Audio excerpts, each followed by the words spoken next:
Hello, Blenders, and welcome to episode number 145 of Real Blend, a podcast that is co-hosted by two Lord of the Rings fans. My name is Sean O'Connell, the managing editor here at Cinema Blend, and on this week's show, Wonder Woman is going streaming, but also to theaters, and that's pretty exciting. We're going to go deeper into Mank, David Fincher's film, on this week's episode. We've talked about it before, but we're going to go into some really interesting aspects about maybe rewatchability and the fact that it's going to be available to you guys on Netflix starting this week. And then the Lord of the Rings joke is because the great Sean Astin is joining our show. And the special part about this is that he's joining us to specifically talk about Lord of the Rings. And we kind of make a joke with him. I'm not sure if it makes it into the interview. Whereas, like, if we got Sean Astin for other projects, we would have to, at the end of that conversation, try to sneak in a Lord of the Rings question. But here we get to just gush about all things totally geeky Lord of the Rings. And I think fans of the franchise are going to find it to be really, really exciting. Almost as exciting as the fact that Jake Hamilton from Fox 32 in Chicago is here with us. Hi, Jake. Well, even if you're not a Lord of the Rings fan, I think you would enjoy and I don't know, Sean, did you enjoy the interview? I did enjoy the interview, yes, and I came up with I thought some decent questions for Sean, and Sean was very nice to Sean, and it went well. It went very well. And Kevin McCarthy is enjoying some time off, getting a little bit of rest, and so we are introducing Gabe Kovach. Hi, Gabe. How are you doing? Introducing? Not bad. Well, for this week's episode. Yeah, for the episode. For this week's episode. I'm here. I'm always Gabe's here, but now I'm really here. Yes, producer Gabe How's it is going? diving in. It's going well. This is weird. We're talking about the fact that we're rusty because we took a week off. Yeah. And we're trying to figure our way through all this again. But bear with us. We'll get there. Starting with housekeeping. If you're watching us on YouTube, hello. Thank you very much. Head down to the subscribe button. Hit it. Hit like as well too. Turn on your notifications. Do all the things you're supposed to do on YouTube and help us continue to grow that channel. If you are listening to us in all the places where you get your normal podcast feeds, be sure to check out the video form because we do some really cool things, especially because more of these interviews that we're pulling off, Sean Astin being one of them, we get to video. And so you guys get to see the reactions of our conversations and how things sort of go that way. And sometimes with Michael Giacchino, he pulls props out, which is always sort of fun too. Gabe, I'm supposed to throw something to you? Oh, I'm sorry. No, What's what? that? Tell them about what? We needed. There's a one of the benefits of the video format, specifically with this Sean Astin interview, is the three of us or all of us were having a conversation about the I guess the definition of what it means for a film to be independent. Yeah. And Kevin kept referring to the Lord of the Rings as independent films, to which it bugged me to no end. Like really bothered me that he referred to the Lord of the Rings trilogy as independent films. And I was like, dude, they're billion-dollar films, man. They're not They're New Line, they're Warner Brothers, they're billion-dollar films. They're not independent films. And there's a moment where Sean Astin casually refers to the Lord of the Rings films as independent films.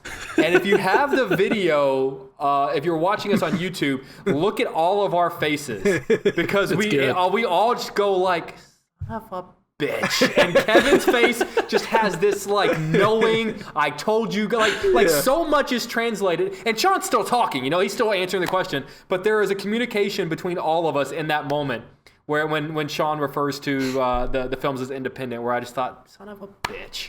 And I'll since I'm filling his role completely, I'll fill in for Kevin, and because he and I was more on his side, and I understood what he was saying by independent, because it's more of the way that it's made is an independent spirit versus the nature of the spreadsheet that put it together. You know what I mean? That's the idea. What does it what is the definition? What is it? No, you're right. You're right. And even the way that Sean describes it, which we'll get to in a second, it's like he said they basically just landed in New Zealand and rolled up to bed and breakfasts and figured they would camp out for a while and make these movies. You have to remember back then, I feel nobody really that's knew what these were going to... oversimplification. I feel like I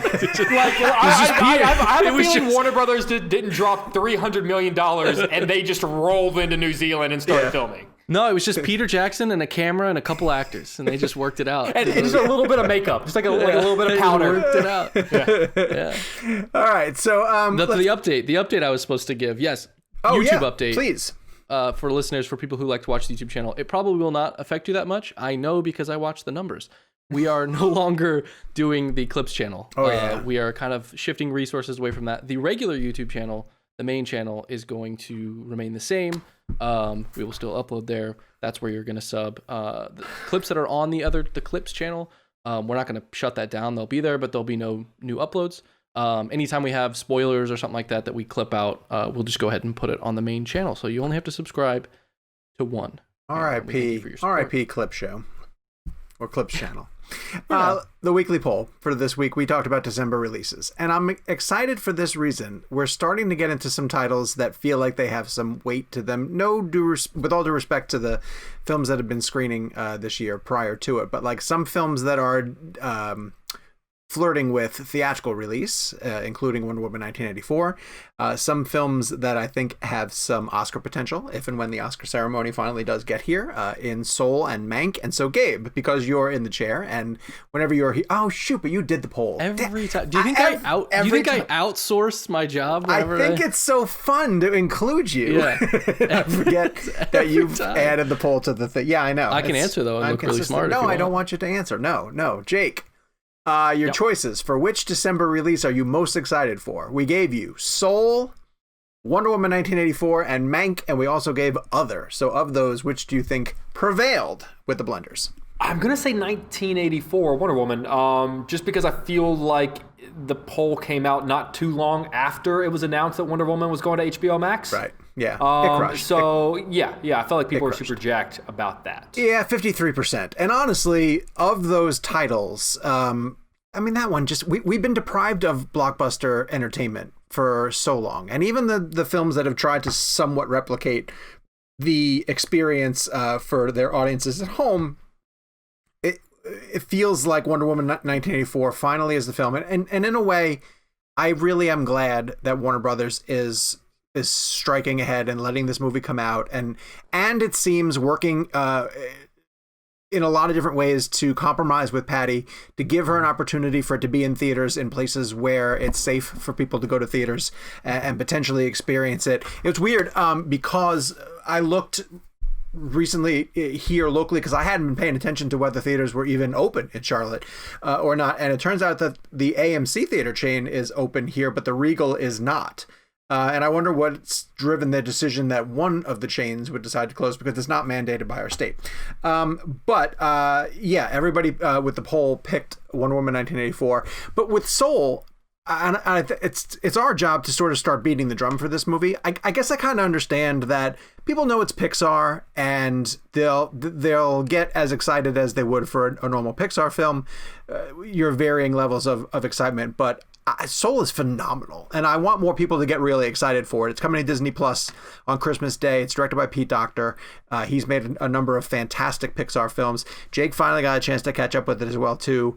I think if more people knew how good Soul was, it might have competed a little bit harder in this poll. I know we can't review it per se, but can you give me a reaction to your thoughts on it? Ugly cry, man. Ugly cry. But it's so interesting. You talk about I guess just reaction not being that high. I feel like it's maybe for an older guy. Like, I know Pixar movies are going to be good. Short of the Cars movies, short of like Cars 2. I know they're going to be good, but I still feel like there's a reset every time.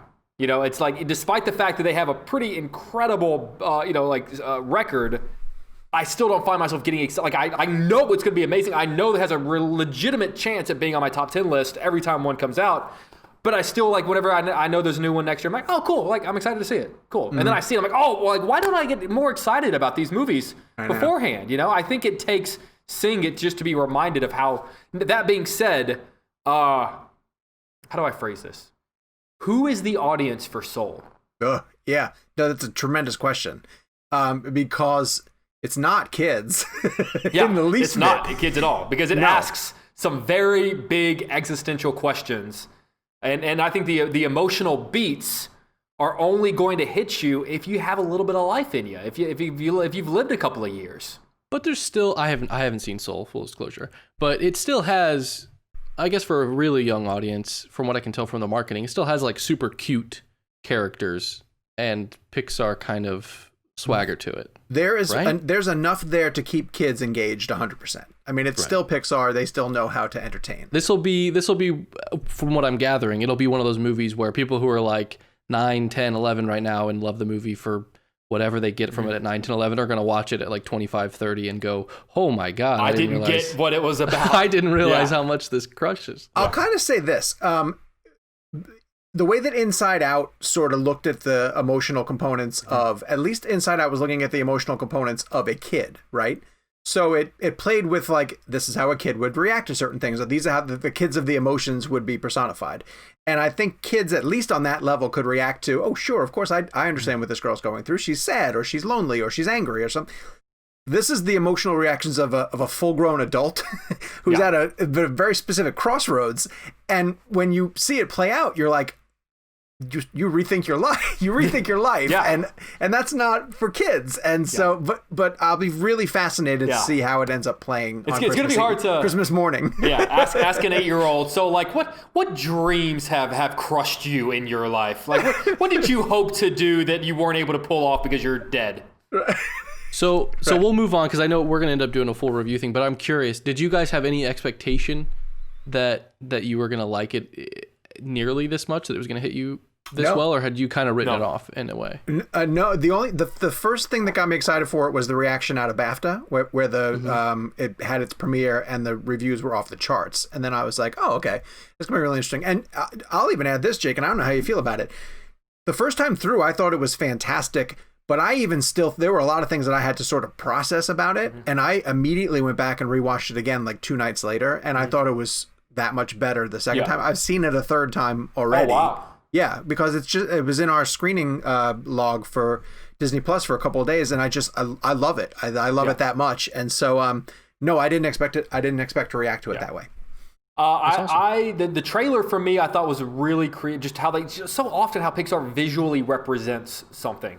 The second act, not to give too much away. I thought I didn't like the second act until it progressed further, and then I was like, oh, I don't think I like this as much. And then by the end of the second act, I was like, oh no, I'm back, I'm sold. Like, all right, because you reset me, and I'm back into it. I don't know. It's a hard movie to what even if once we're allowed to talk about it, it's going to be difficult to do it without ruining it for people. See, this is what I meant about exciting movies coming that have a lot more weight to them, things that we can discuss. But let's instead hop in the Wayback Machine and discuss a film that is celebrating some type of re-release. It's not for an anniversary. It's just the 4K release of the Lord of the Rings films, and the fact that Sean Astin was able to join the show. And again, we're so thrilled that it was specifically because he was promoting the Lord of the Rings trilogy. And so here is, without further ado, the Real Blend conversation with Sean Astin on behalf of the Lord of the Rings 4K release. Well, thank you so much for doing this. We're joined on Real Blend by Sean Astin. This is an honor, talking about the Lord of the Rings 4K Blu-ray release, which we're all so excited for. Sean, I don't know if this is a question that it might take a second to think about, because I'm just interested to know.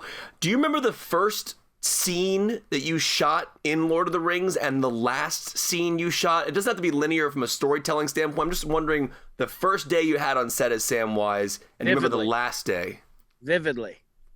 The first scene was on the wooded road, which means a lot to the production design folks, and because it was the first time we were all together, and the ring wraith was there. But Frodo says, "Get off the road," and we all jump over the tree, and we're hiding together under the tree, the four hobbits, and the ring wraith lands above us with his hand, and it animates all the spiders and creepy crawlies on us, and so that was the first one where we were all robed over our thing, because it was in public. It was basically like going into Central Park and shooting a scene on the rocks in Central Park, because in Wellington, New Zealand, where we filmed, it was basically Mount Victoria. It's just joggers would go by. It's pretty great. So, and then the last shot was it's a scene that always makes me cry in the movie, when Aragorn turns and looks at us and says, "Oh, my friends, you bow to no one." Yeah. That was the last scene. That was the last shot. It was just the shot of the four hobbits. My last shot. The movie had more to do, but sure. The four hobbits were basically just stood against a green screen or blue screen or whatever, and and the camera just kind of did a little push in, and we all gave this sheepish, like, oh, I guess they're all bowing for us, or we're a little, a little humble about all that. So that was it. That was the alpha and the omega, as it were. That's Do you amazing. remember Those the are two word good cut? ones. Do you remember the word cut being said and what you were feeling? Yeah, it was a very, it was we were on prison time. Everybody was counting down for the last 3 months. It's like, and I think they must have chosen that for that, or at least saved it until that moment, or it was a controlled thing. It was inside of the warehouse at Stone Street, and it was which was the studio down there. It's an abandoned paint factory. It's an old paint factory with, like, every time the wind blows, the windows rattle and stuff like that. But, there was champagne. There was, I don't think that was the end of principal photography, but it was definitely a wrap on the Hobbits. And we went around as a crew. The Hobbits, it was like, oh, the Hobbits are on set, or the Hobbits traveling to set. Where are the Hobbits? Are the Hobbits eating again? Where are the Hobbits? So, but that was, and then they did a little ceremony where they presented gifts. Like they gave me my my backpack, the Sam's backpack, and Sam's sword, not Sting, but Sam's, working class sword, if you will, and Galadriel, the Light of Elendil, and a little salt box, and all this kind of stuff. And they gave us Allie, my oldest daughter, I guess she was 4 or 5 at the time, 3 when we went down there. She played Eleanor at the end of the third. She, like, in the last shot of the last scene of the last film, the little girl comes running down the pathway to Sam, and he's like, "Well, I'm back." That was played by my daughter. She was my daughter, and by the time we finished, the beautifully exquisite Hobbit flowery dress that they did was way too small for her. She was twice as big. Like, the amount of time that it took to film, the child outgrew, doubled in size and outgrew the dress, and they gave us a dress. So that was crying. It's always crying. If it's Lord of the Rings, crying's involved. Well, keeping with the theme of first, I had the great pleasure of interviewing the great Ian McKellen for the first Hobbit film. And at one point in the interview, he kind of, like, broke into Gandalf and kind of did the character for a hot second. And I will always remember, like, the physical effect that had on me. Like, I got chills and almost kind of got choked up for a second, because it's such a part of my life, such an iconic part of pop culture. But I was curious about... Imagine going to a gay bar with the guy. Oh, no, okay, well, tell me those stories. Tell us that story, please. Well, he's very, very proud knight, if you will, benighted, knight of the realm of the United Kingdom there, and he took us all around. He took us to in Wellington and wherever I didn't know there were gay bars in Wellington. I thought it was more conservative, but no, man, it's a vibrant scene. And if he breaks into Gandalf in that setting, wait, did he do that? Would he break into Gandalf in gay bars? No. Well, he can't. Gandalf is him. He is Gandalf. No, the funny thing about him is he's so cool. He's just so cool. He's the kind of guy, when he walks in a party, he's just in the corner, and the energy kind of swirls towards him, but he doesn't, this is a guy who does Shakespeare, who stands, Hamlet or whatever, King Lear, and he stands in the middle of the stage and just commands centuries of, dramatic audiences. But he walks into a party and he's just like the bad. I don't know if you ever saw him do SNL, but he's just like smoking cool dude. So anyhow, we all had that feeling, when he came out. I remember when they settled on his nose. They settled on what the nose was going to look like for him, and watching a true master at work. It's like from the outside, it might have just looked like a guy going like this in the mirror. So what I was basically saying is, like, when you have, I think of like Peter O'Toole, right? Think of those big 70 millimeter sweeping epics, or like Gone with the Wind, or any of those movies that just existed on a massive canvas. You got to think that those stars had, at the point of where the technology was when they're making Lawrence of Arabia is what I was trying to spit out there, but their iconography what did Lawrence look like with that turban on? Like, that's what was happening with Ian McKellen looking at his wizard nose and his wizard beard. You know what I mean? He understood, or he was designing for himself. I mean, I think the character, this storied character in literature, and this children's character, I guess, on some level, but so there's like, how are you going to thread the needle with making it just playful, whimsical enough that it honors the whimsy and everything, but also substantial enough. And I just remember him looking at his nose and making a decision that, like, yes, this was, not too big and not too small, not too round and not too pointy. You know what I mean? It was like, it was a privilege to watch that moment. And so we all get that feeling from him when he says anything. I mean, he probably gave me the best parenting advice I ever got from anybody. We were shooting the Hobbiton stuff in, I think it's called Mata Mata. That's where I went for my honeymoon. I went to the Hobbiton in Mata Mata. I went to that exact place. And I wasn't there to buy you an ale, and congratulations. Sean, I texted you, man. You just didn't show up. It's upsetting. Well, there better be some sort of an anniversary where we can coalesce down there. But we were there, and we were staying in these.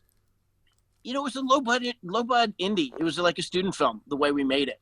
There was a lot of people and a lot of stuff, but the whole vibe about making the movie, we all jumped in our cars and we drove up there, and most of the actors found bed and breakfast that we wanted to stay at. And, and we Ian and I and my wife and daughter were there. And she was mesmerized by a sprinkler. She was only 3 at the time. She was mesmerized by a little, the sprinkler going back. And I remember going over, my whole way with her was to explain everything and to use big language. And like, I really wanted her to just inhabit all of this world that she could, because kids have so much capacity, so much more capacity than they're usually credited with. And so I'm describing to her how the water works and the spigot works and all this stuff.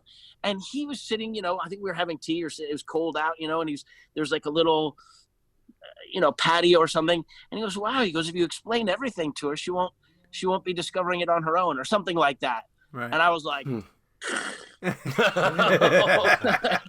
oh my God, like, there's something to letting children discover things in their own way, in their own time. I'm like, that's it. He said one little thing and it changed my entire life, Yeah. Wow. A man who's lived a lifetime. Sean, this is the new copy, obviously, which everybody can get their hands on. And I will turn around and put it on a shelf next to 4 other copies of Lord of the Rings. There are certain movies that just, whenever a new one comes out, I have Jaws. Kevin has about 7 Terminator 2s. I'm really curious, what is your movie that whenever a version of it comes out, you just get it because you have to own it? That's your movie. I mean, I think the corollary for me is what movies I must watch. Gladiator, LA Confidential, nice. Shawshank Redemption, Patton, Lawrence of Arabia. I mean, I remember the only thing that I think fits for me in terms of like purchase, because who buys anything anymore? What is that wall of items behind you? I don't know. Relics. A bunch of relics. Dude, my wife and I have a 1,600 Blockbuster Blu-ray collection. We come down here and rent movies, man. We do it every weekend. I had Laserdiscs. When Laserdiscs were a big deal. I turned 18 when Laserdiscs were at their zenith, and I bought Alien and just anything. Was The Fugitive available? I feel like I got The Fugitive. Oh. My personal taste though is, I feel like I'm different people, depending on who we're talking about. I'm Back to the Future and Fletch. That's one Sean. Yeah. The other Sean's version I was just describing to you there. I have many, we love television stuff. Now we're like, I just watched 3 seasons of Turn. Have you guys seen Turn? No, but I've heard it's amazing. It's really, really good. The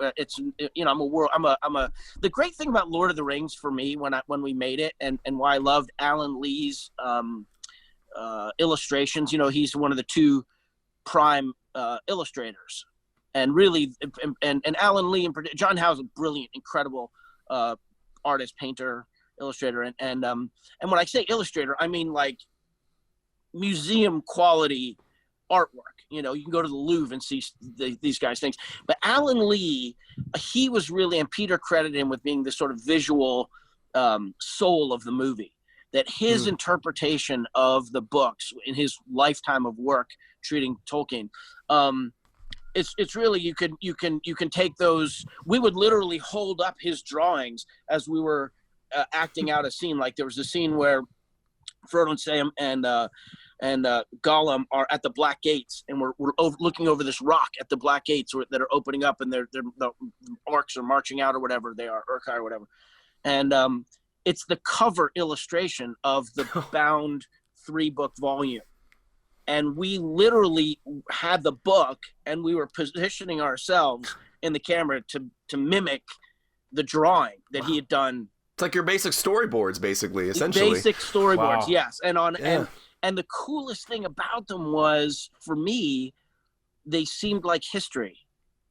You know, there's a scene in Rivendell when Boromir arrives and Sean Bean arrives, and he's looking at the murals, the painted murals on the elven walls that depict the history of man, and the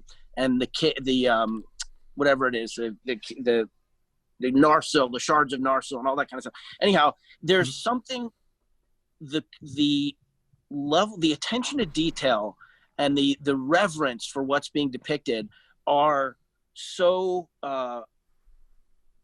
honest that it's, you know, because there can be a kind of comic book thing. Like John Howe, he depicts, there's one thing where Sam has the light of Elendil, the Galati light we call it, and the sword, and he's diving in the drawing at Shelob, like he's running and he dives. It's an action shot, and it's like it's a comic book. It's real. It's kinetic. It's colorful, but there's something like artistic and historic, and there's kind of, I don't even know what the word is to describe it, but I love those movies. I love histories and biographies, and what I loved about Lord of the Rings was that it was real. It was as real as even these, you know, fantastic little hobbits and the orcs and the elves and the dwarves and didn't matter. The more real they were, the most painful thing Peter Jackson ever said to me, you know, he's a man of few words, and he, you know, he's very, very stoic guy. I mean, he can be performative when he wants to or needs to. I mean, he can act things out, and he's very eloquent and so forth. But, you know, on a day-to-day basis, Peter Jackson is basically like a quiet guy. Yeah. And you know, he sort of lets the work do the talking, and his direction was always very, you know, minimal. You know, but mostly his direction will be, let's do it again. You know, we do like 1,000 takes. You know, another take. Let's do another take. Let's do another take. And you're like, it's dark. Everybody's gone home. We're gonna do another take. Okay. Let's do another take. So, but he came up to me at one point and he looked at me and he said, "I just didn't believe that." Oh my God. He might as well have, like, it was like a Mortal Kombat death blow. It was like he reached he ripped my head off of my body, and my skeleton, my spine came with it. And you'd never heard that before? Is that the first time you heard that from a director? It was true. Yeah, okay, gotcha. It was true that I was not invested, that I was out of it.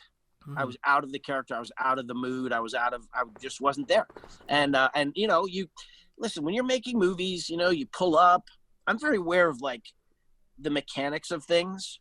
Like all that's going to be remembered is, you know, a shot that's like this, or a stunt that gets done, or whatever it is that's day.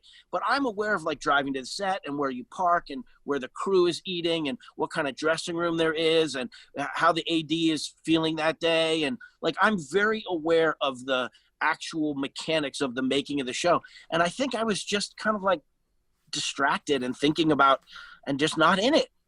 And there could be a lot of reasons for it, but he said that, and it was like, oh, it was brutal. He didn't mean it to be brutal. He meant it to land.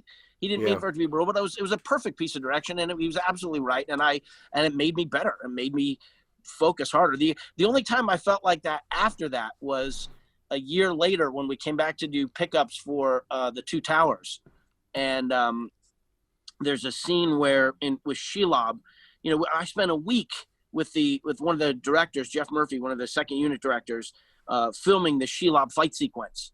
And it was really exhausting. You got this big backpack on, and you're flopping yourself on the ground and scrambling around, and like, you know, you'd think to look at it like, oh, you're a kid, just play. But I don't know. I was like, I was tired. It hurt, you know. But sure.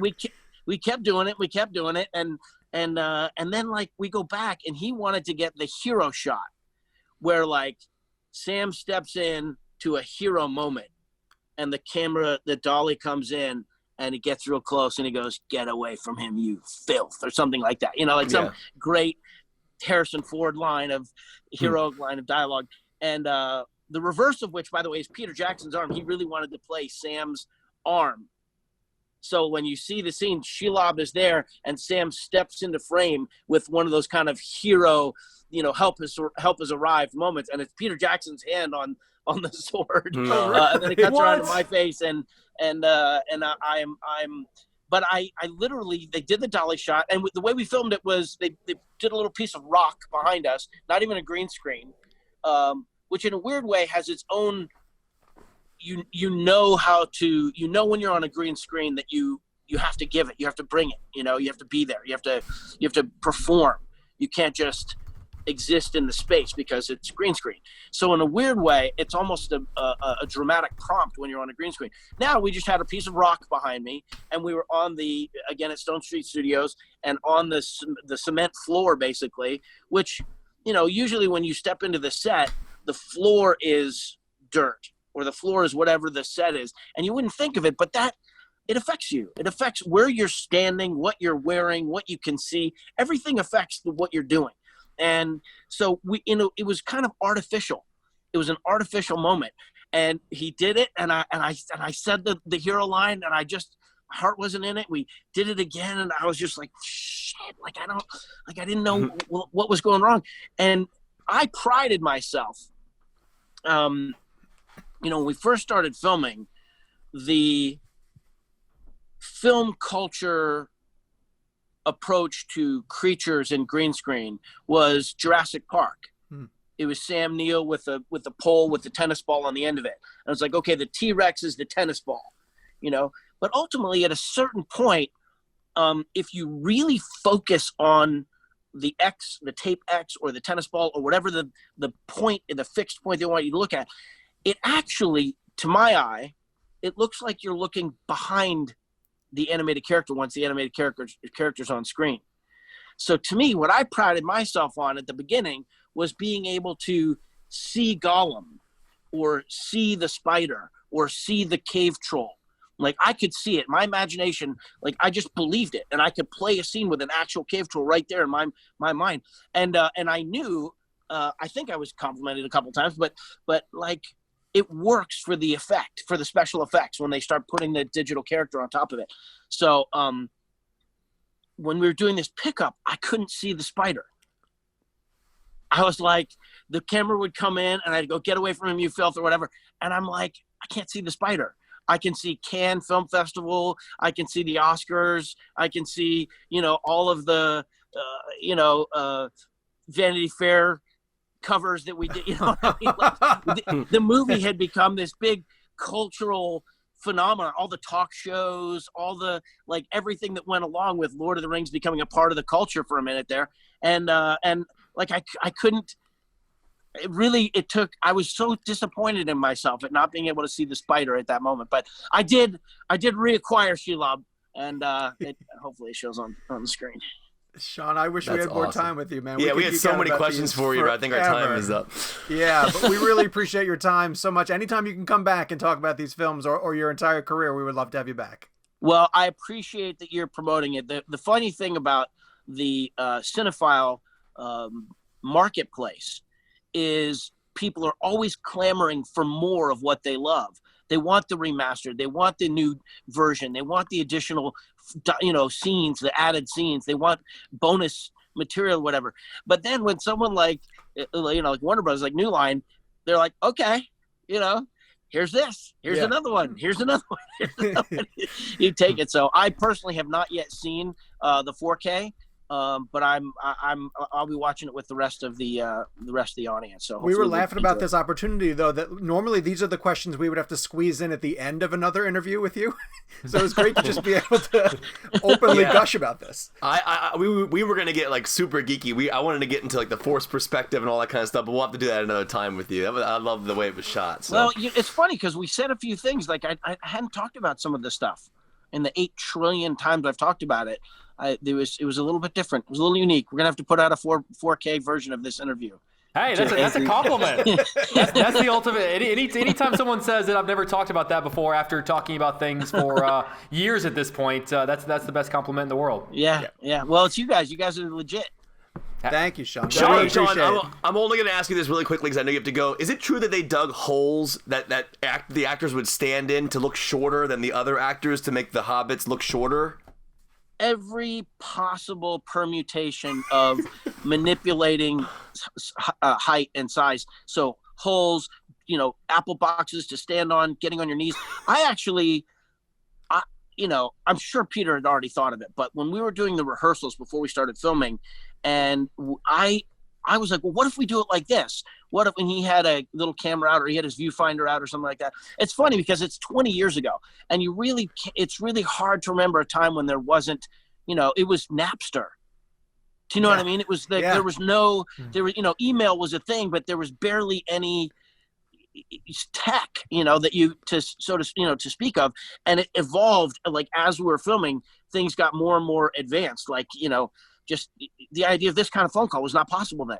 Yeah. This kind of video thing, and you sort of forget. But I remember being like, well, if I get down on my knees and you put the viewfinder right behind me and I'm looking up, isn't that like just as good as forced perspective? Isn't that just as good as it's in fact way better than forced perspective, because forced perspective gives you context, but in terms of being emotionally like connected to what you're talking, like in the drama of it, it can actually you can't get it's literally you can't get close, because the closer you get, the more you reveal that the perspective is being forced. So what you really want is that perspective, and then you want a close up on Ian McKellen's face or close up on Elijah Wood's face, and that's where it lives. So yeah. Well, Sean, thank you for ending on that. I appreciate it. That was the one thing I really wanted to ask you, so thank you for that. I appreciate that. You guys are awesome. All right, we'll let you go. Thanks, Stay buddy. healthy, safe, and strong. We have to thank Warner Brothers Home Entertainment for giving us time with Sean Astin. That was honestly, and again, full disclosure, you guys know I've said it on the show before, I'm not a huge fan of the Lord of the Rings series, but to be able to sit down with him and discuss the impact of that trilogy, the prevalence that it has in our culture. Of course, I'm fascinated by all of the behind the scenes stuff of how this came together, and to hear him talk so lovingly about his experience was really fantastic. Did you ever do any of the junkets or the Hobbit junkets? No, I didn't do any. You didn't do any of them? No, because by then I had no interest. I was off that bandwagon, and Eric Eisenberg, who writes for Cinema Blend, is a huge fan of that world, and so any opportunity that we got to sit down with that cast, it was his right at the bat. So that's always one of the fun things at Cinema Blend with the staff is being able to send someone who is a full-blown fanatic to go and cover something. And it's hard with like Marvel or Star Wars or something. Like everyone's a fan, right? Sure. But when you have a niche project that somebody is super geeked out about, and then you'd be able to send them to go cover that's I hear you guys were it's like an independent film, like The Lord of the Rings. Yeah, an independent film. Yeah. I hear you guys have a Tom Hanks interview coming up. We do have a Tom. Well, I mean, listen, if it happens, these things. Yeah. Who's assigned to that one? These things come and go. Right now it's me. right now it's gonna be me. I hope you have a wonderful time. And what's strange? This will be the second time that I will have interviewed Tom this year. Since I also got him for that submarine movie. You know what my greatest hope is? Is that out of pure muscle memory, because I assume you're going to be doing this interview from this very desk that you're sitting at now. Out of pure muscle memory, you're wrapping up the interview with Tom Hanks and you just yell, "Larry Crown!" and he's just a deer in headlights. Gabe, I'll make you a promise. If I get him, I will end the interview with Larry Crown. Oh, God. Yeah. All right, you heard it here first. We have to cut that clip and put it on. I know we don't normally cut our junket stuff and put it on the even show. if I just find a clever way to just be like, hey, man, I was a big fan of Larry Crown. Don't you fucking lie. No, you don't deserve to trade barbs over Larry Crown. It wasn't good. How dare you, sir? Stay tuned. Well, I guess Dude, a movie cannot star Cedric the Entertainer unless it's entertaining. That's a good point. Yes, that's very true. Talking points. So we mentioned the fact of you guys being excited for Wonder Woman, and the huge news that broke since the last time that we recorded is that Wonder Woman 1984 is coming to HBO Max on December 25th. I'm sorry, Christmas Day. It's going to be available in 4K and HD resolution and all the bells and whistles. It is going to be available. HD resolution. Sorry. What's that? HDR is what you were looking HDR? for. 4K HD resolution. Yeah, you got it. Sorry. Sounds good. It's going to look great. You tripped me up. It's going to look fantastic. And it's going to be available in some cinemas where it is allowed, where it's going to be safe to be able to go back to theaters, where audiences will feel safe going back to theaters. This is kind of interesting, though. As Gabe puts in the notes, it's going to be in cinemas in the UK starting on December 16th. As a spoiler culture, like, aren't we concerned about important stuff getting out, and how angry our US audience is going to be if stuff starts to hit the internet because of the fact that it's playing someplace else? The only thing I could think is that happens all the time. Yeah. So with big Marvel movies. Yeah, Not it's that, a bummer I know because Wonder Woman's DC, but like yeah, the first time a big big superhero movie. Yeah. Yeah. The only thing that's different, I guess, is there's so much build up for this because, as you were saying earlier, it's it's kind of the first major release we're really getting because Tenet was only in so many theaters and had so much interest. So I think there's just more weighing on it for people because they finally get something. But it's always happened that way. So. And the gist being that they have gotten their protocols in better place in the UK. Is that why they're able to go a little bit earlier than we are? Or was that the rationale given behind it? What I was reading was, I didn't see much about that, but they had, basically, it seems like they're doing a much better job of, from what I gather, of communicating with studios and kind of putting forth a plan for like a temporary solution because we're in the middle of an emergency, as opposed to here where we've had this wishy-washy sense of what's going to happen, what's not going to happen, depending on the director. Are they going to get, a theatrical release or whatever? It looks like they've shortened this. They've created a shortened window, the way that we've started to do across the board, and committed to like, we're just trying to make this work for as many people in the industry as possible for right now, but in no way is this the future of what we want to do. So I find that interesting that they're taking that stance, because it feels like that's the stance that Tenet probably should have pushed forward at the time of, hey, we understand everything's sort of out of proportion, right? And let's compromise and do a theatrical option for people who can, and a VOD option for people who don't feel safe going that route.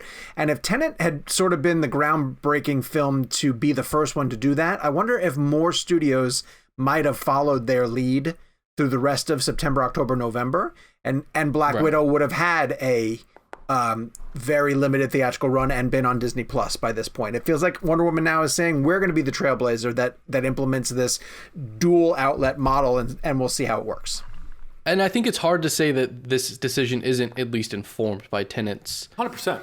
I don't know. I don't want to use the word failure, but like it didn't do what anyone expected or what it seemed they were expecting to do. So this is at least informed by that in some way. Now, Jake, I know Kevin and I, because we have the press days coming up, we have the option to see it in a theater. You do not in Chicago, correct? I'm going to be seeing it. We're all doing the junket coming up. I am going to be watching it at home, unfortunately, but like a lot of people are.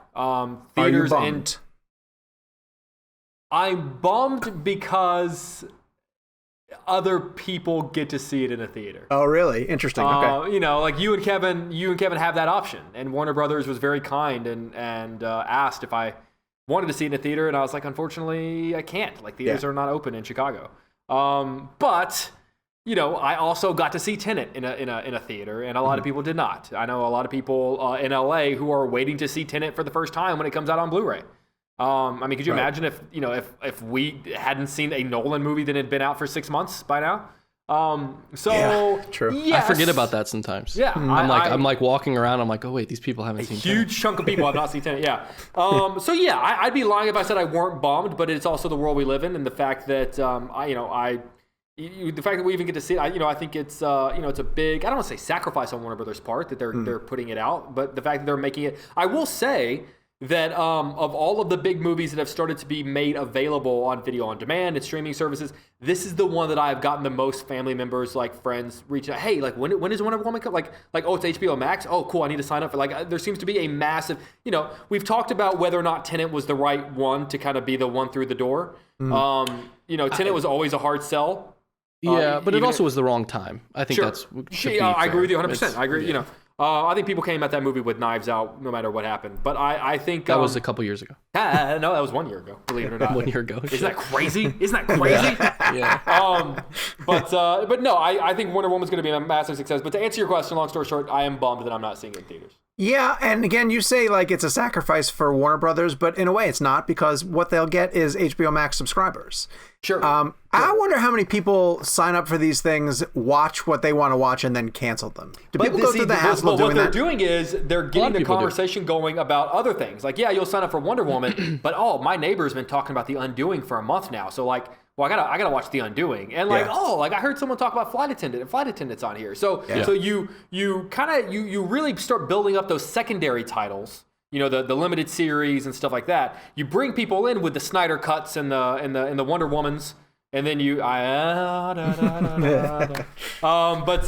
you keep them around because they need to finally binge that series that their neighbor's been talking about. That'll be really interesting to see, because I'm assuming their team is smart enough to know that like when Wonder Woman launches, they need to be really particular about what they put around it. Like when you log into the UI, you're like, okay, what are we going to show these people to hopefully do exactly that? So that'll be really interesting to see. Like, I wonder how much Snyder Cut stuff is going to happen around Wonder Woman, just because all the people that are in flux. Snyder Cut's maybe a little bit more niche than Wonder Woman, so there's a lot of. It'll be interesting to see the marketing. That's so interesting. Like in the same way that when you go see a big summer blockbuster, the trailers before it are usually other big summer blockbusters. And the date that I'm hearing more often than not for Snyder Cut, though it's never been confirmed, is March. So isn't there a book coming out in February that would really prepare people for that? Funny you should mention that. Yes, funny you should mention that the Snyder Cut released the Snyder Cut, available on Amazon and all the places you like to pre-order.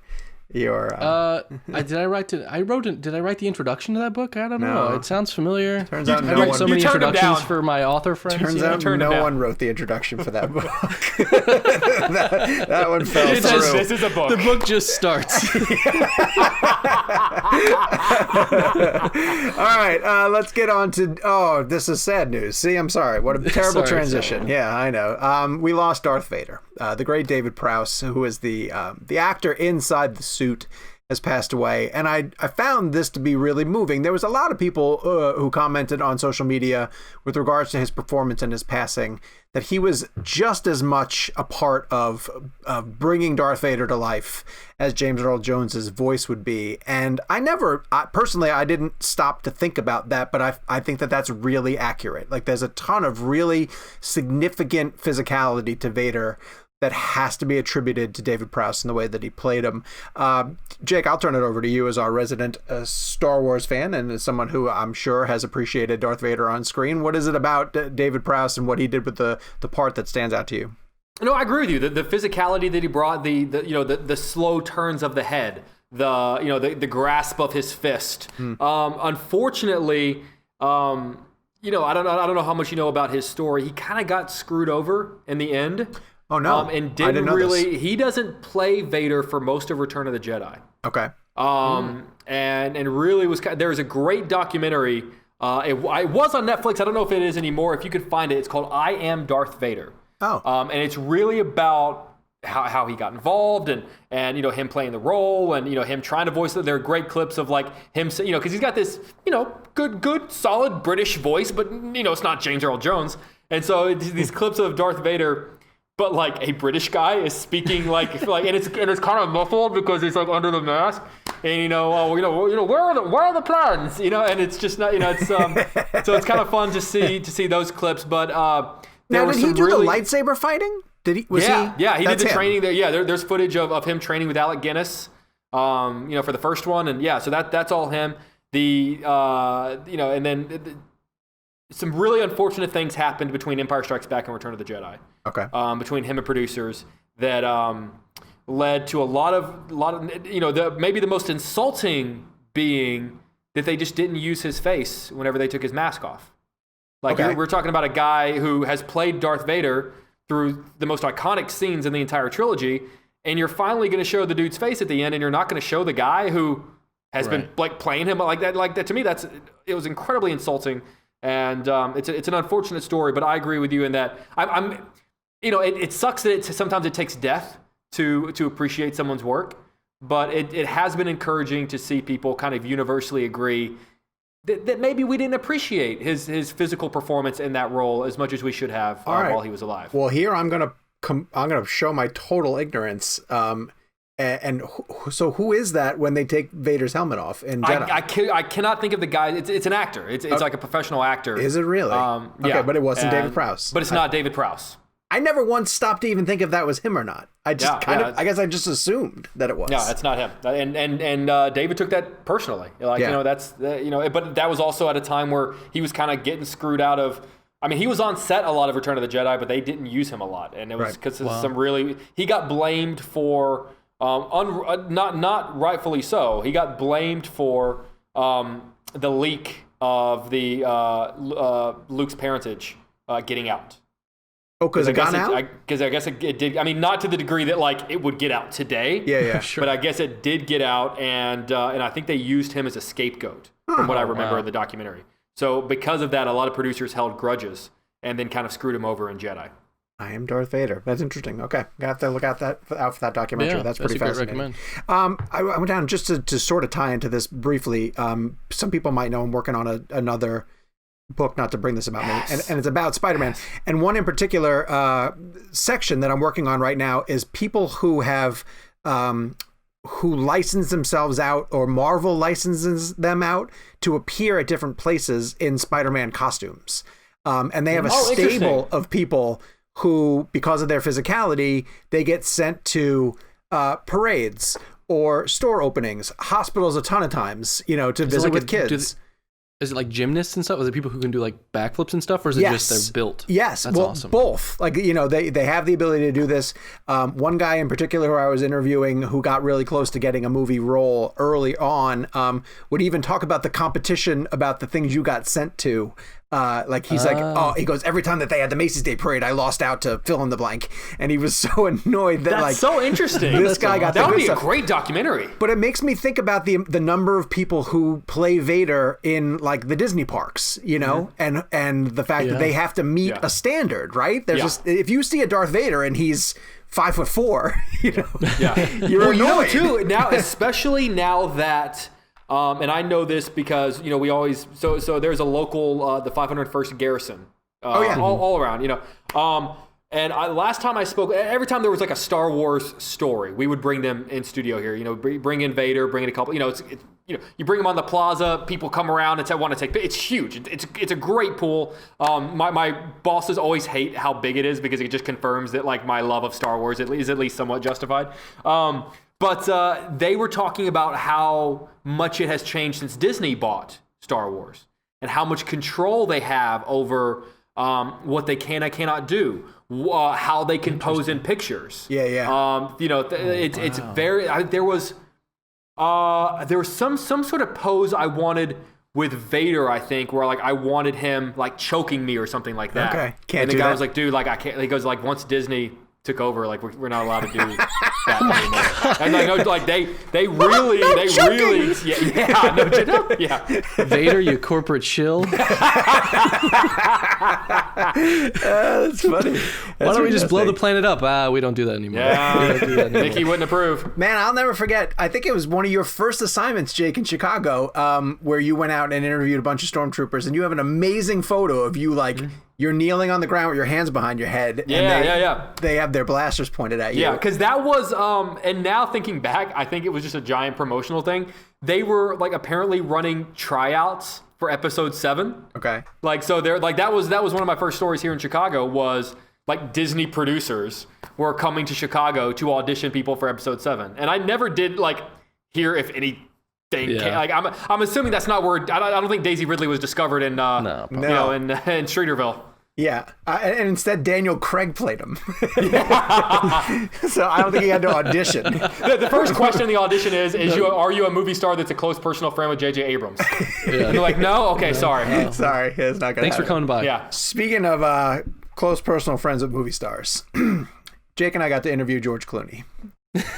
And we'll talk about Midnight Sky on a separate episode. And in fact, are we doing so for the premium episode? Are we also going down this rabbit hole a little bit deeper? Yeah. Also, I mean, not specifically Clooney, but we're talking about movie stars. Yeah. All right. Well, that's a tease for the premium episode. Jake, I said this to you before the show started.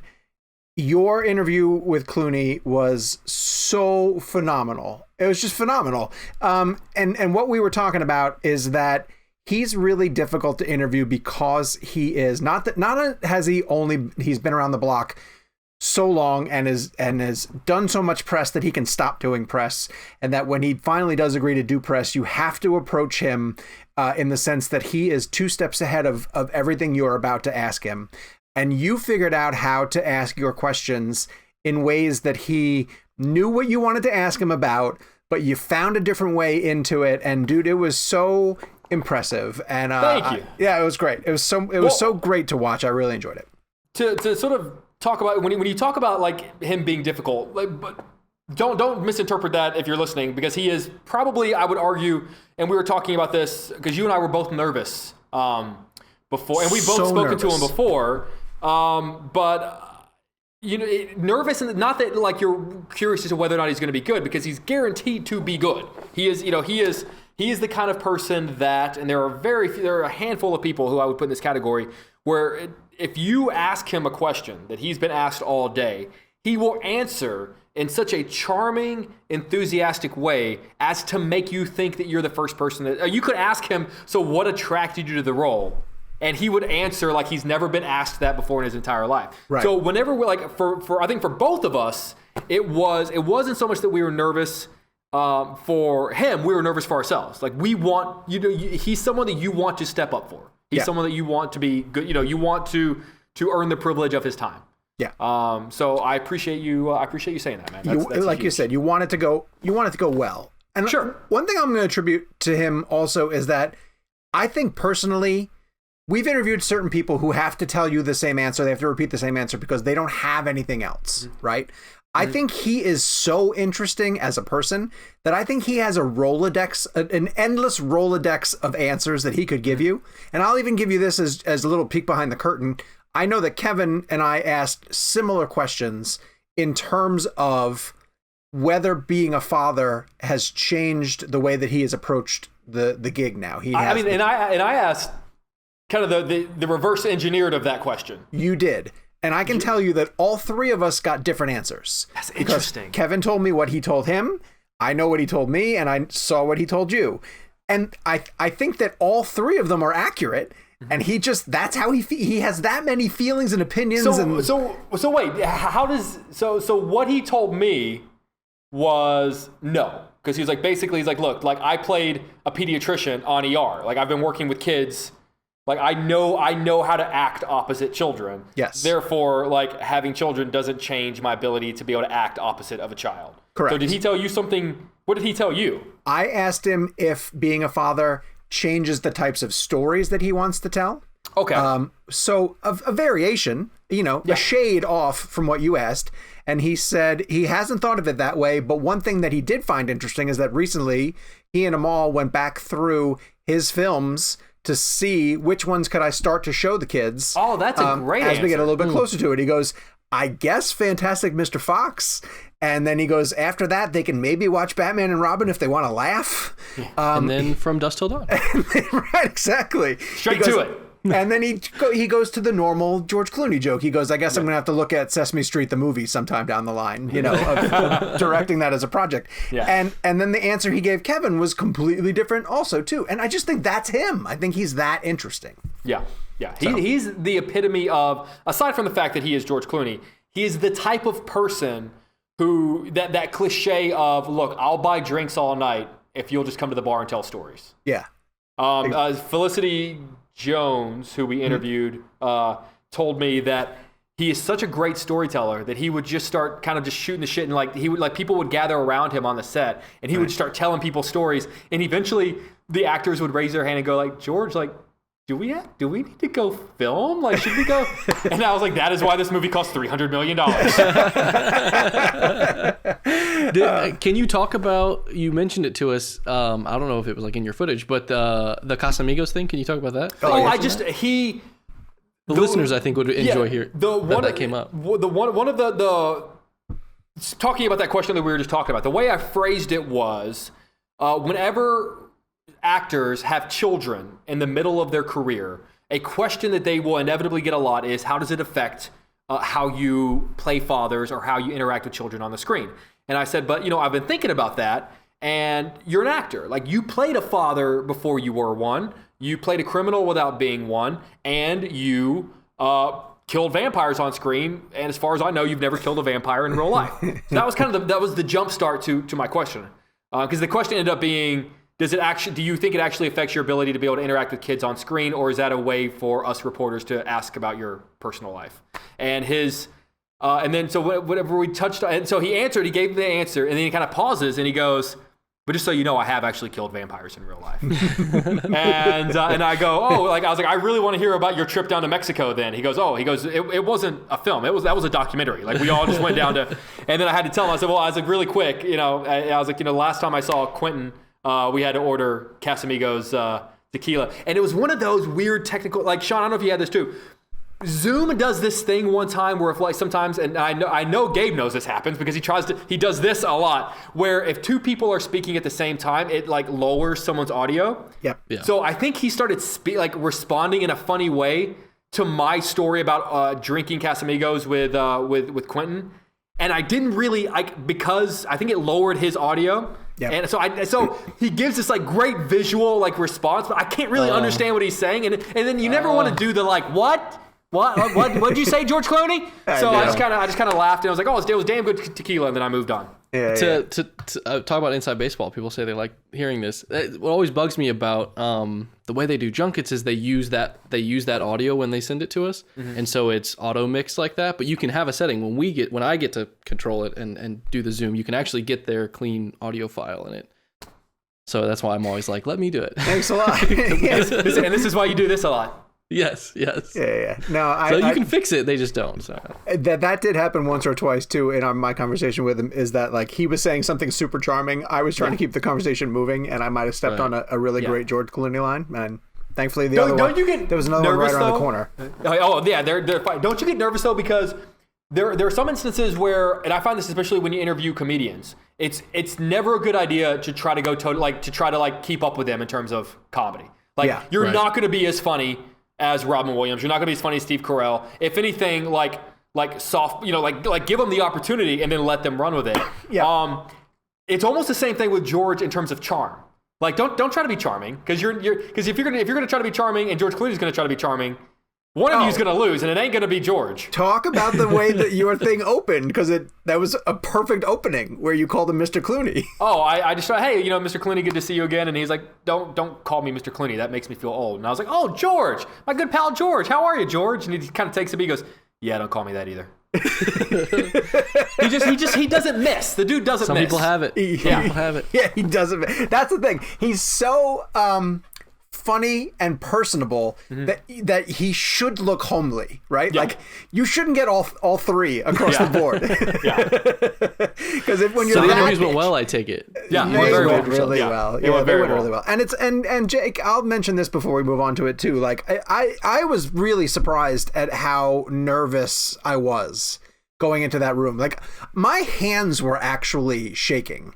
And I have gotten myself to the point where I can really say like this is just another interview kind of thing with almost regardless who it is. But he had that effect. I really, really wanted it to go well. And you and Kevin went before I did, like significantly sooner before I did. And you both came out of it talking about how great it was. And I don't know if I think that made me more nervous, because then it puts the pressure on me where it's like, well, like if I don't get a good interview, then it's on me because like if you two had, not that I would have wanted this to happen, but if you two had come out of it and be like, oh, he really wasn't that great, then I could be like, all right, pressure's off. Like, all I can do is go in there and be as good as I can. And if he's not feeling it today, he's not feeling it. But the fact that both of you came out and he was like, oh, it's fantastic. Then I'm like, shit, now I know if my interview's not good, that is entirely on me. It's super healthy that we have this competitive nature, too, about, like, we all want each other to do really well, but we also want to get in and crush our room. So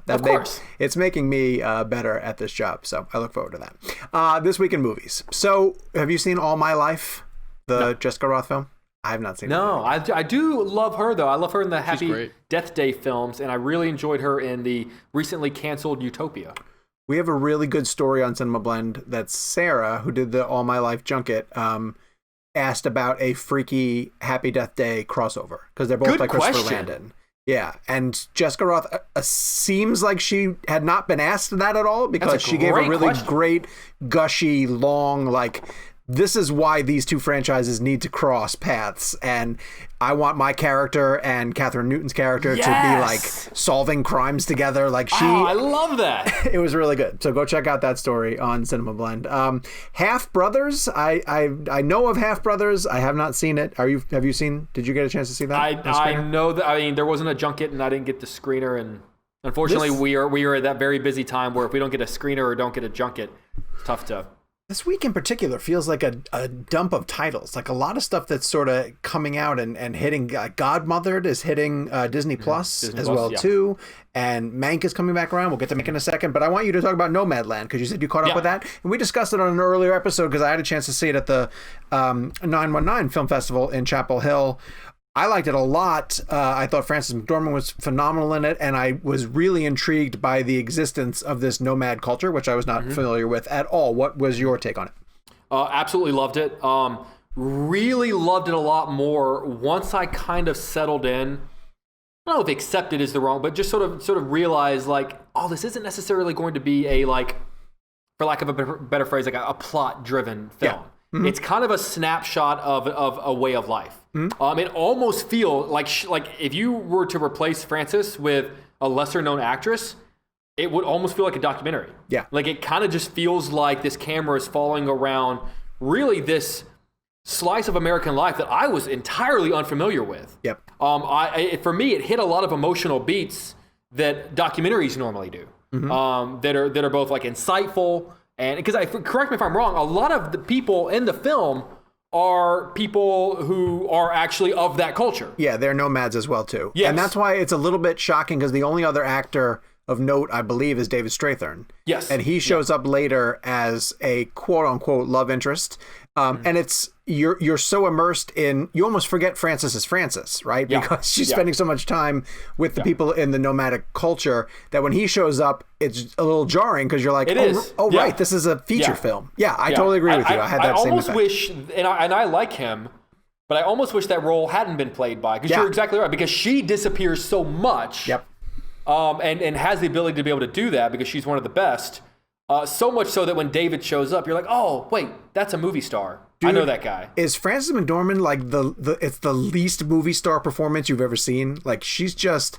Yeah, I mean... Her hair is completely disheveled. She's frumpy. She's like just traipsing along. Like... Yeah, but that's like, you gotta have that. You gotta have... I mean, she melts into the moment, man. Like, she is not worried about,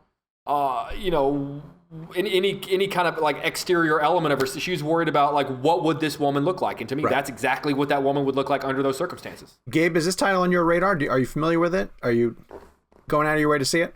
Yes. I love Frances McDormand, so I'm always excited he's in. But I don't know when I'll be able to see it. Did it get picked up by a streamer yet? No. Like an Amazon? I think they're still trying to get it into theaters. They would like to hold out. I know it's limited this week, but so I don't know when I'll see it. All right. Have you ever interviewed her, Sean? No, I don't believe so. Neither have I. I don't think she does traditional junkets. She doesn't seem like the junket type. I'm trying to think if I got her at like a Toronto or something, but no, it doesn't ring a bell. You didn't get her for like 3 billboards? No. No. She did very select press for 3 billboards. Do you remember when we went to the Star Wars premiere? Yeah. and you were unconvinced that she was sitting like 3 rows in front of us. Yeah, that's right. I spent the entire preamble before the premiere starts trying to explain to him. I was like, no, that's Frances McDormand. All we could see was like the back of her Honestly, face. I would not have thought she would have been at the Star Wars premiere. I would have been there. It looked like she was there Sean. with like her son or someone. She was there with someone. I think that was my argument of just like, no, she'd be Why with would she be? Joel Coen. She doesn't care about Rise of Skywalker? That was a truly bizarre premiere, not to go too far off the tangent, in that like we were surrounded by an odd mix of A to B level celebrities, directors, like a really strange mix of people around us. I don't know if we've told it or I don't know if it's worth a retell. Can you tell the story of us getting into the Star Wars premiere and a certain boy band member who tried to use his boy band staff? That's a bonus episode, I think, is what we need to have. That's the best. Do you know? I think we've talked about it. Do you know that I literally thought of that story today? And I haven't thought of it. Yes, and I can't. Now I want to think of what made me think of it, but I almost picked up the phone and texted you guys, but I'm AJ from Backstreet. I knew it would make you guys laugh, and then I didn't, but I can't think of why I thought of it. But I literally thought of that story today. We'll have to do like a throwback memories bonus show. God. We can talk about what I'll say is, if you're ever concerned about, the health and well-being of people at a premiere, the security is airtight. Yes. That even the fourth member of a 90s formerly popular boy band can't sneak his way in. Try as they might. All right, so Nomadland, noting for limited release, Sound of Metal is going to be on Amazon Prime, another film that we've discussed in previous episodes. Riz Ahmed, Olivia Colman, tremendous film, absolutely worth checking out. Yeah, you got into it in the last episode, if anyone's... Olivia Cook, what did I say, Coleman? Coleman, yeah. I've said... that would be a pretty good bit of stunt casting as well, too. Olivia Colman in that one. But she's playing Queen Elizabeth. Let's get into Mank. Yes. And we're going to do this at a time when Kevin's not here, unfortunately, because I really want Kevin's feedback in this. Because I know Kevin did say in the Midnight Sky junket, we were talking to the Netflix people, and he has mentioned that he's watched Mank multiple times. And so because it was in our preview content, it's still just sitting there. We're able to access it. And it's going to be available on Netflix starting on December 4th. So you'll have the ability to go back and anyone will be able to go back and check it out. I have to say, from this perspective, I have tried to go back into that movie just once so far, because as I said on the show, I liked it. But I probably appreciated it more than really got hooked on it. And so I thought, okay, well, now that I know what it is, I'm going to go into it and really approach it and start to see, like, how did Fincher bring this along? And I got 20 minutes into it and I couldn't go much further. It's not a movie that I love. And I don't know if it's the type of movie that I appreciate early and grow to love it. I don't think I'm going to grow to love it. I just don't think I'm going to.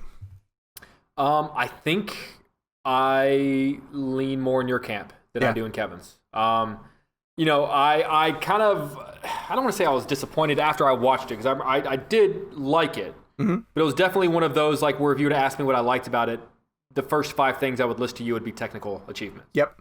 Which shouldn't be the first things that you rattle off whenever you talk about what you love so much about a movie. Like the cinematography shouldn't be, I mean, everything about it is top notch, like if but the sum of the pieces, the whole is not better than the individual pieces, I guess is what I'm trying to say. I did rewatch it, and Kevin has talked about sort of putting it on in the background and kind of existing in that world. And when I think of that, I think of Once Upon a Time in Hollywood. That's what Once Upon a Time in Hollywood is for me, where I can put it on in the background and just, I love that world. Like, that's like, I just love having it on. It makes me feel better. That's it. What Once Upon a Time in Hollywood does for me is what Mank seems to do for Kevin. And I like the whole golden age of Hollywood. I just think it's I think it's a bit of a cold movie, if I'm being honest with you. Yeah. And Fincher makes cold movies. I mean, it's not like Zodiac is, the warmest hug of a cinematic feature, but I think about it often, but I think one of the things I think about is how much I wish I liked it more than I did. Well, and one element of it, when you're comparing it to Fincher's other films, is even his colder films have a character that you can latch onto and follow. Sure. And I didn't, in the 20 minutes that I tried to get back into Mank, I couldn't find that character where I was like, well, at least I'm going to follow their arc. And it's meant to be Gary Oldman's character. It's supposed to be Herman Mankiewicz. And it's whether it's the way that Oldman plays him, whether it's just the character, he's supposed to be the drunken, disorderly, almost smarter than everyone else in the room type character, which can be really fun to watch over the course of a film if you see how they play off of certain people, or it can just be tiresome. And I think too often in Mank, the character of Mank just comes across as a little bit too tiresome. And listen, as we continue to go through the award season, I certainly will try again, but I shouldn't have to. It makes it feel like work. It makes it feel like a labor, and I don't. It also breaks my heart to say that. I know we're supposed to be judging movies for what they are and not what we wanted them to be. Sure, yeah. But in terms of what the movie is actually about, the last 15 minutes of the movie, without getting into spoilers, is what I wanted Mank to be about. Okay. There is a huge chunk of the film about, and I understand the influence that a particular California gubernatorial race had on Citizen Kane. I was more interested in the battle between Mank and Orson Welles. I was really hoping that this would be more Social Network-like in terms of the fight about who gets credit, the agreed, the agreement in terms of like who was going to write it, who's going to, and honestly, I think that what ended up being Mank's inspiration, this 1930s governor's race in California, I just don't think is all that interesting. Right. I think it yielded something interesting. Yeah. But I don't think the source of the inspiration is all that interesting. Yeah, I have to agree. Gabe, where are you at with it? I haven't seen Mank. No, I know, but just in terms of your interest levels and. Oh, I'm very After that, are you interested in seeing? Yeah. No, have we ruined it for you? No, not at all. I never expected it to be not that, I guess, in a way. Like, I kind of assumed with the Fincher of it all and the fact that it's about the making of Citizen Kane, which is like is what it is. I'm still as excited as I ever was in that I was never like head over heels. This is my most. It was your most anticipated movie of the year. It was, but it was never my most anticipated. You said that at our meetup. Yeah. Yeah, that's right. Yeah, it is. Yeah, one Fincher of the few tackling that subject. Can you imagine that? Yeah, one of the few on that list that actually came out this year. Well, Kevin's was Tenet. Kevin's was Tenet. Mine was Dune. I guess Wonder Woman is gonna work, and then it was Dune and I think Top Gun made the top 5 list. Oh, that's right, it did. Yes. Yeah. This year. But yeah, no, I'm very excited. But I'm excited because of David Fincher, and that's kind of the first time you saw Roma, did you have to watch it on Netflix, or did you get to go to a theater? I got to see it in a theater, yeah. Are you able to see Mank in a theater? Or are theaters closed by you? I think some are open, but I haven't really been going. Okay, gotcha. So I haven't even checked. I was just curious how it's going to play. But I'll watch it home. I can't wait to hear your thoughts. I can't wait to hear Jake's thoughts on The Prom, which is also coming to Netflix, our last movie of the week. Jake, you texted us at the beginning and you said, this is going to make my top 10.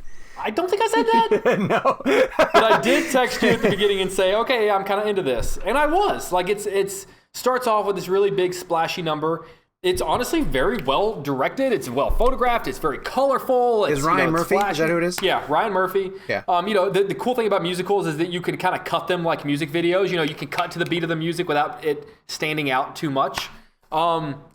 It's long, dude. It's like 2+ hours, which I think is heavy to me. That's heavy for a musical, especially because I didn't like the music. I don't think the music is good. None of the songs were catchy to me. Like whenever I'm watching a musical, a good one, every 3 or 4 songs, I should think in my head, oh, I need to remember the title of that because I want to download it later. There was nothing in Prom where I was like, oh, that's a song I would like to download, because I've got musical and Broadway on my phone that I like show tunes. But that cast. I mean, it's a stacked cast, but And and they give it their all. Like, because I was kind of curious. I was like, how's Nicole Kidman gonna handle because she's a pretty self-contained, especially coming off The Undoing, in which she's very internalized. It's a completely different person watching in this. They sell it. It just didn't work it didn't work for me. Everyone has the best of intentions. A lot of the plot points just seem kind of dated. Okay. And oversimplified. The plot basically revolves around fading Broadway stars who find out that a prom in a small Indiana town is being canceled because one of the students wants to bring her girlfriend. Okay. And so they take it upon themselves and think, well, if we go to this small Indiana town and make it our cause, that it'll kind of boost our image and Broadway will accept us again. Okay. Okay. All of the characters just seem like oversimplifications of that idea. Okay. And it doesn't dive much deeper. The PTA mother played by Kerry Washington, who doesn't want someone who is homosexual to go to the school prom. It's very kind of the cliche, like Karen-esque type of character. Yeah. It's nothing beyond sort of that surface level of what you expect those characters to be. We started The Undoing last night. We watched the first episode, and it's great. It's off to a really good start. Not to detract from the prom. I'm really sorry, but you mentioned Nicole Kidman and you mentioned that show, so it's worth sticking with. It's honey, it's only 6 episodes. It's only 6. Okay. The ending, and I mean this in the most intriguing way, it splits people. I thought it was fantastic. I loved the ending. The ending, and I have very specific reasons why, but I can't get into it. Okay. I know a lot of people were very disappointed by the ending.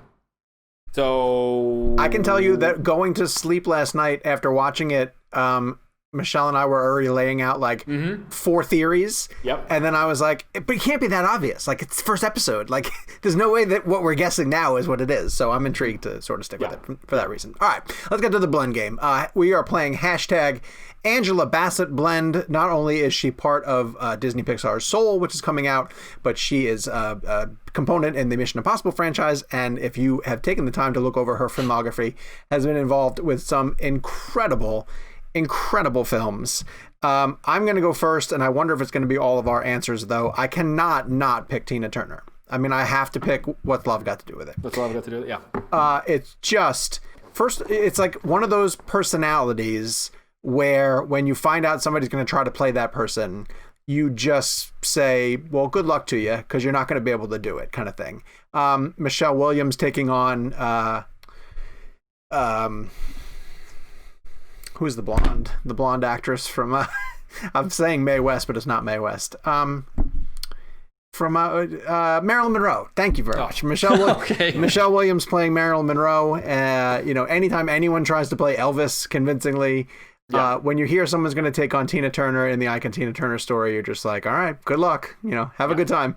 And I thought Angela Bassett just destroyed it. And I hate to do that because it's early enough in her career that she's obviously accomplished so much more from that point on, but she was so devastatingly convincing as Tina Turner at a time when Tina Turner was still really prevalent in pop culture. Like, you could turn on MTV and still get a heavy dose of Tina Turner, and Angela Bassett, I thought, took over the part, made it hers, absolutely owned the performance, didn't shy away from the really difficult elements of that relationship, and she going to win the Oscar for that? I don't think so. She got nominated. She got nominated but didn't win? Yeah. I don't know who she was up against, but she absolutely deserves to have won. I'll look. Yeah, I'd be curious. So I had to go with What's Love Got to Do with It. Did you guys pick it as well? Jake, where'd you go? I went Waiting to Exhale. Oh, you did? Okay. Yeah. I weirdly enough, my sister was a huge fan growing up. My sister's 7 years older than I am. Was a huge fan of like Angela Bassett and Whitney Houston and those films. My sister loved The Bodyguard when it came out. So she was very excited to see Waiting to Exhale. And somehow I got drug along to go see it when I was, I think, seriously 7 or 8 when it came out. Not a movie that I wanted to go see. And I wasn't old. I think I wasn't old enough to convince them to let me go see something by myself. So they drugged me to go see it. I don't think it necessarily connected with me at that age, but I remember her. I remember because it kind of it's about this group of women who are all sort of going through different experiences. It kind of jumps through, alternates between their stories. I remember her story at least keeping my attention while I was watching it, and I've seen it since. And she takes maybe not something that has necessarily happened to us, which is this idea of basically her husband coming to her and saying like, I'm leaving you for another woman, but just this sense of security that so quickly turns to betrayal, and how we think we would handle that versus how we would like to handle that. And I think she perfectly kind of flirts in between, in which she handles it well, and then also lights his shit on fire in his car in the driveway. And she which is one of the most striking images. Great image. From almost any film. Great image. It's a wonderful image. But she does it without us as an audience going like, oh, she went crazy. Like, she does it in such a human, grounded way where we go like, maybe I would do that too. All right, well done. She that character and this specifically that action could have been so like cliche of like going off the rails and like I'm just gonna burn everything you own. Yeah. But she does it in such a like, all right, well done. Like I don't know. She took something that I guarantee you wasn't as good on paper as it was when she brought it to life. Yeah. Gabe, where'd you go? So for these, I always tend to track backwards to like some of my earlier influences. That seems to always be what interests me, because I don't like the whole favorite thing. It's hard for me to figure that out. Sure. And looking over her filmography, I realized how much of her work I haven't seen, and I need to fill the holes in. But it brought me to Boys in the Hood. And it brought me to, and I kind of realized, and I hadn't thought about it, but her role in that, it touched me personally because the characterization kind of reminds me of my mother and growing up, and I wasn't in that situation that Trey is in, but the sort of dynamic between the parents was very relatable. And I never realized how much I connected with Angela Bassett as an actor with that specific role, because moving forward, that sort of like commanding sense of authority and that everything she kind of brings to that as Reva is kind of follows her through her career and gives her this sense of authority in all these other, now she's in all these like, franchise films, but she plays these, she's, leading Ethan Hunt, or she's Black Panther's mother, and, she's this, that, and the other. And it's, I never realized how much that early role, just like being able to see an actor in a certain light, and that just sort of, they do it so well and it hits you so right that it just kind of informs everything else they do in a lot of ways. Yeah. So for me, that was a notable role of hers. And I know we talked about this, I think just last week. She's one of the best junket interviews. Oh, God, she's great. You did mention that. She's great. And it's hard to even pinpoint what it is about her. Like, she's a tremendous conversationalist. Yeah. And I've gotten to interview her 4 or 5 times, and she's never not fully on. Like, and sometimes I've even gotten her at the end of it. Like, one time I got her at the end of a really long day. And when I walked in, she had kicked her shoes off and she was like massaging her feet. And she was like, I'm so sorry, but and I said, please make yourself as comfortable as possible. And she literally did the interview like with her shoes off and just laid back. But it was one of the best. Like, we just went right into the conversation and she never dropped the ball, and she's phenomenal. So I love anytime we get a chance to spend time with her. When we were all in Paris for the last Mission Impossible film. Yeah. Which is just a wild way to start a conversation. So the last time time we were in Paris. Me and Tom Cruise were, before I met with Tom. Yeah, before I met with TC. I don't know if you remember, Sean, I ended up coming in a day late because my flight out of Chicago got messed up, so my entire schedule got shifted. I ended up seeing the movie. I think you guys ended up, you guys had a free day that I did not have. I saw the movie right after I landed. And then did the interviews on the international day. So you guys were already done with your interviews, and I did the interviews on the international day. Yep. So whenever I was going in all these rooms, they were hearing, this reporter from Belgium, this reporter from Germany, this reporter from Spain, and Jake from Chicago. And so I think maybe they had told at least some of them, we got fit in this kid from Chicago. So whenever I walked in the room, she was like, you're the one who had the flight. And I was like, yeah. And two, like, she's like, well, what happened? Like, aren't you so exhausted? Like, when did you see the movie? Oh my God. Like, are you and then she was even said like, okay, like you must be exhausted. Like, I'm going to step it up. Like, I'll make sure, don't worry. I'll make sure, like, if you just need to ask me generic questions, don't worry. I'm going to give you good, like, the fact that she cared enough to say, like, oh my God, you've gone through hell these last 36 hours. Yeah. Don't worry. Like I'm going to give you a good interview. Don't worry about this. I will always remember that. Do you know what's amazing? That's so sweet. There's a certain faction of people who still understand that it's a show, you know? Yeah. That hey, we are here to kind of put on something that might have some artificiality to it, but I'm going to step up and really bring it and deliver for you to be able to have that component later. We interviewed Aubrey Plaza on the website this week on Cinema Blend for a movie she's got coming out called Black Bear. And at the end of it, I had Jeff McCobb ask whether she is interested in parlaying her gig at the IFC Awards into the Independent Spirit Awards into an Oscar hosting gig. And she was like, clearly I'm this generation's Billy Crystal, you know, in her deadpan fashion. But she went on to say, no, for real. Like, growing up, I had a real affinity for those 90s Academy Awards telecasts where, you'd have Whoopi Goldberg on cables, you know, swooping down across the stage. And she was like, now the Oscar telecast is just like, we don't have a host and just talking to the teleprompter. And she's like, that needs to be a show, you know? She's like, we are show business. And when she said it, I was like, guy, we've forgotten that as the Oscars. Remember those openings? Yeah, she's right. When Whoopi would, and then when Billy Crystal always inserted himself in all of the classic movies and stuff. You know, I she didn't say this to me, but I heard a story sometime where someone asked Meryl Streep about being such a great interview. And if you've never interviewed, like, Meryl Streep is almost in that Clooney category where she's so good, like, you can't mess up an interview with Meryl Streep. And someone asked her about being so good.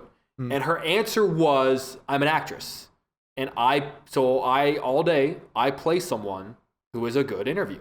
And I kind of thought, like, okay, cool. Like, that would work for me. I don't care if it's insincere. Well, not everyone's been nominated for 30-something Oscars. So sure, that's pretty funny. That's a pretty good answer. Awesome. By the way, Angela Bassett lost to Holly Hunter in The Piano. That's such an Oscar movie. Which I haven't seen The Piano. Yeah, fair enough. No, she's phenomenal in it, though. She is really good. Okay, Michelle Garrist, Billy Rose, Nick Alexander, they all went with What's Love Got to Do with It. Rachel KH said, waiting to exhale. We want to thank everybody who participated in this week's Blend Game. For next week, we're going to be playing, what's that game? I was going to say, yes. I don't know, if it happens, right now, let's throw it to Kevin's pick. Because he hasn't sent it to me yet. So hashtag if it happens. Good idea. Hey, Kev, who'd you pick for Angela Bassett? Hey, fellas. I'm on vacation this week. I wanted to say thank you for Gabe for filling in. But I don't even consider Gabe filling in an abnormal element. Gabe is the fourth person on our show. So Gabe was just filling that third chair. But the show has always been four people for me. But thank you for Gabe for filling in for my part of it this week. But I wanted to contribute to Angela Bassett Blend, and this is going to be interesting because I was thinking about her career and all the characters that she's played, and for me, two movies came to mind only because I found it interesting that in such a large ensemble in these films and the big budget nature of these films, that supporting characters are just as important as the leading characters. And when you have an actor like Angela Bassett who can command an intensity on screen like she can, I think that really is an important quality as an actor, especially in a gigantic budget film. So the first movie I'm going to mention is Mission Impossible Fallout. And I specifically remember seeing that scene for the first time where her character is talking to Alec Baldwin. You have Henry Cavill in the background. It looks like they're kind of on like an airplane tarmac or like a runway of some sorts. And she says this line about that's the job, the way she explains what the job is, what they're doing. And I just remember that line being such an intense line because it really stuck out for me. When I looked back at the film, I remember interviewing Angela Bassett on the red carpet for that movie. And that was the scene that I brought up to her because I was just so incredibly blown away by the impact that scene had on me, considering the nature of how large the production of Mission Impossible Fallout really is. Her character had such an authority to her that it really became in my opinion, just as important as the leading characters in the film. Her presence was in the film no matter what. And I thought she was incredibly well done in regards to, from a performance standpoint, in that scene, but in general from that character. So I found that to be such an incredible performance. I know it's relatively new, it's not a leading performance, but it stuck out to me. The second one's Black Panther. And again, gigantic budget, gigantic Marvel film where you have multiple actors, tons of huge stars. I mean, Angela Bassett's a massive star in herself, but to leave an impact on a character that is a supporting character that we aren't with the entire time or experiencing the story with the entire time. To me, when you leave a mark like that on a character or a movie, you've done something special. And that's what I think Angela Bassett has always been able to do with her performances. But those two particularly were the ones that really stood out to me, only because I remember, within the 2.5 hour frame of whatever the movie was and all the things that happened from a storytelling standpoint, the big stunts that happened in Mission Impossible Fallout, to whatever the costumes and makeup design were for Black Panther. It's just amazing to me that her two characters from each film, one character in each film, obviously, just made an impact on me. That's the job line in Mission Impossible Fallout is probably the one that pushes that to my favorite of hers. Only because, again, I know it's a smaller role, but it was an impactful role. I mean, it's the same reason why people argue that Anthony Hopkins is in Silence of the Lambs for 16 minutes. He still had an impact on that whole movie, even though he was considered the lead of the film. And I think that if you, as a supporting actor in a film that large, like Black Panther, Mission Impossible, Fallout, if you can leave an impact, I think that you've done something incredibly special. So my Angela Bassett blend pick ultimately would be Mission Impossible Fallout, but I'm going to slide in Black Panther as well, only because I find them to be very interesting from a big budget perspective. All right, guys. Miss you and love you guys. So inspired by our George Clooney conversation for next week, we're going to be playing. Okay, so this is a mouthful, but it'll be hashtag actor turned director blend. So this is someone who is currently a director that we appreciate. We're going to be talking about their directorial skills, but they started their career as an actor. So Larry Crown. Ron Howard would qualify. Tom Hanks would qualify. George Clooney would qualify. Someone along those lines. And I mentioned before we started that I was really bummed that we don't have the second Olivia Wilde movie, because I really like Booksmart, but I feel like her second movie is going to be the one where I'm like, now she's Clint Eastwood. Really solid. Clint Eastwood is another person along those lines. Jodie Foster. Jodie Foster's a solid director. So be thinking about actors turned directors, which one that you really appreciate, and tweet us at hashtag actor turned director blend. There you go. Send us your email pics at realblend@cinemablend.com, and that is where you can also send us a review. And so this week we have a review from Sylvia Breto, who writes, "Dear Sean, Kevin, Jake, and Gabe, I discovered the podcast more than a year ago now, and since then my watch list on IMDb has almost doubled. So I guess thank you. I'm a loyal listener but a first-time reviewer. I live in a small town in Italy, and I don't go to the movie theater very often. That's because..." This is George Clooney. Near Lake Como. That's because if I were to go see a movie, I would only find it dubbed in Italian, and I believe it may be a common obstacle for many movie fans who live in countries where the industry dubs every single movie by default. After so many years watching movies in their original language, when you catch a dubbed one, it is very strange. It feels like you were watching Sir Anthony Hopkins star in a very bad soap opera with a hint of a cartoon. Yes, we grew up with Disney cartoons where the mouths did not once move like the words that they were saying. I have nothing but respect for the actors who dub other great actors, but I always remember an interview I saw years ago by an Italian TV reporter to Sir Ian McKellen when the first Lord of the Rings came out. After answering a question so eloquently, explaining the process he went through to find Gandalf's voice, does he have a strong voice, a low voice, etc., the reporter asked, "Well, and so what do you think of our Italian actor who dubs you in the movie?" He was so shocked he almost fell off the chair, and I wanted to hit the reporter on the screen with a shoe. So I wanted to thank you all, Sean, Kevin, Jake, and Gabe, for sharing with us your passion for movies and the making of movies. Kevin, I promise next time I'll be abroad and near an IMAX theater, I will go and see whatever they are showing. I love listening to your stories, your opinions, and your friendly banter, even if I'm always just a tiny little bit jealous. Well, us name-dropping George Clooney on this week's episode multiple times. It doesn't help that we're assholes. Oh, he might know George. He's in Italy. Right. Maybe they're neighbors for all we know. Yeah. You have a few Italian fans, at least all the friends I told about the podcast, with my best wishes to you all and a soft scratch behind the ears to Daenerys. That is a fantastic review. Thank you, sir. That's one of the best ones we've had in a long time. Really appreciate it. Great story. We don't always get great stories like that. It's a fantastic story. That is a really good one. So please send those reviews all the way over, and your anecdotes. We love anecdotes. So for our next premium episode, which we're going to record right after this, as we mentioned, the status of the movie star. Do they still exist? Which ones are we still investing in? What has happened to them? Can they ever come back? These are some of the topics that I assume we're going to cover in the premium episode. And until then, you can follow us on social media at Jake's Takes, at Kevin McCarthy TV, and at Sean_O'Connell. Follow the show at Real Blend, where we post our weekly polls. And we'll be back next week with a brand new episode. Until then, Leatherheads. Yeah, that works. That's fine. George, please come on the show.